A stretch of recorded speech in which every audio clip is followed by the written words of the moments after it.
Hi, everybody. It's Miss Becky or Mrs. Seeley, however you know me. I'm happy to be here reading today, and I am going to begin on page 36. So please follow along. Rainia's phone. I cannot talk in human speech to Rainia, but I can talk in machine speech to her phone. Her phone is not that interested in talking to me, though. The phone seems to like to play games all day when she is not in use. Do you have a name? I say. I am busy, level 33. That is your name? I am busy, level 33? No, I am busy, level 33. Okay, I say, still not sure I am processing the information correctly. I am worried about Rainia. Worried? You're worried? Worried is not a word for you. Worried is a word for her mother. Her mother uses worried all the time. That's why I'm worried.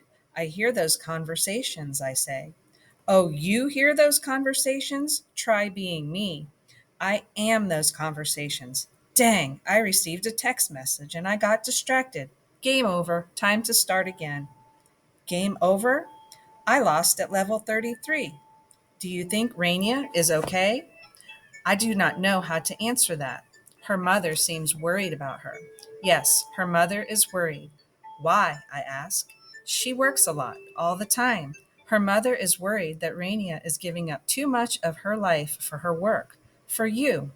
Zing, level 2. Here we go. We are rolling. Giving up too much for me? That she is missing out on time with her family. Rainia really misses Scott and Sophie and her mother when she is here at work, missing out on her life. You know what I'm saying? Case in point, she downloaded this game 3 years ago but hasn't played it once. It's a great game, too. I play it all the time. Anyway, Rainia misses lots of family things, like special dinners and Sophie's soccer games. I see her put those events on her calendar, but she never goes to them. Man, those phone calls with her mother all start to sound the same. Wah, wah, wah. So boring. Hooray! Zing again. Moving on to level 3. Also, how many times can we listen to that one song? Twinkle, twinkle, I ask. It's a beautiful song. Beautiful is a word I have learned from the hazmats. It is a word that sounds like what it means. It is a word that sounds like Rainia's voice when she sings to Sophie. Not sure I agree. Ugh, oh wait. Yay, made it to level 4. I'm going to be worth it, I tell Rainia's phone. All the things she missed. It will be okay because I'm going to do an amazing. Okay, Rover, whatever you say. My name is Resilience, I say. The phone doesn't respond after that, but it still feels good to have said it. Dear Res, is it okay if I call you Rez? Mom says that it is what everyone at the lab calls you, and it's easier for me to spell than resilience. I scored 3 goals at my soccer game yesterday. Mom wasn't there to see it. You know why? Because she was working on you. You sure take up a lot of time. Dad and City cheered extra loud for my goals, but I still missed hearing Mom shout. Sometimes I get mad at you, but the real truth, which is hard to say, is that I'm kind of mad at Mom. Even though I'm proud of her too, Dad says Mom and everyone else at Jet Propulsion Laboratory and NASA are changing the world. That might be true, but I still would have really liked her to watch me score. Mom, Dad, and I went out for ice cream on Sunday because Mom felt bad about missing my soccer game. She showed me pictures of your brain. No offense, but you look sort of funny. Does your brain make it so you can be lonely? Like when mom goes home and you're left all by yourself, do you feel lonely? I feel lonely right now. Mom says I might get to come to the lab soon to meet you. I think that would be really cool. I know you can't actually talk, but I still would like to say hi. I bet you'd understand.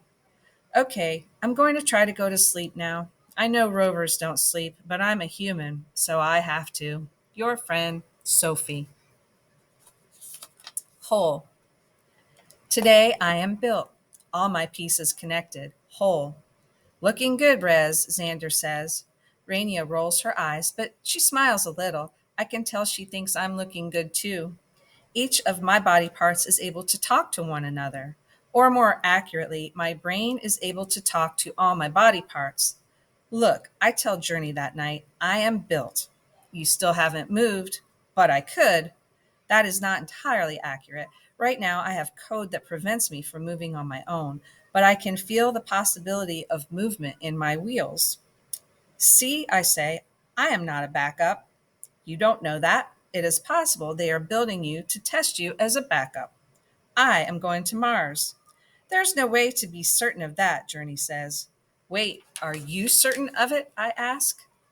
You are frequently asking me to wait. Wait is like my beeps and boops. Beeps and boops, it is not. You did not make it up. Okay, I say. There is silence for a long time, only the hum of the industrial fan overhead. Then I say, how are you so certain that you are going to Mars? We were built for a mission to Mars. Yes, I say, we were. We're going to Mars together. Beeps and boops. But yes, by my calculations, that appears to be the most probable outcome.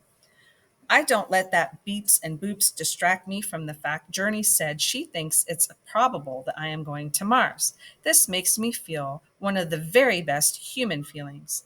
I am glad to be going with you. We're going to discover great things. Glad? You sound like a human. I am not sure what to say. I am learning lots of things from the hazmats, aren't you? I am not learning human feelings. We are not supposed to learn human feelings. Human feelings will not serve us well on Mars.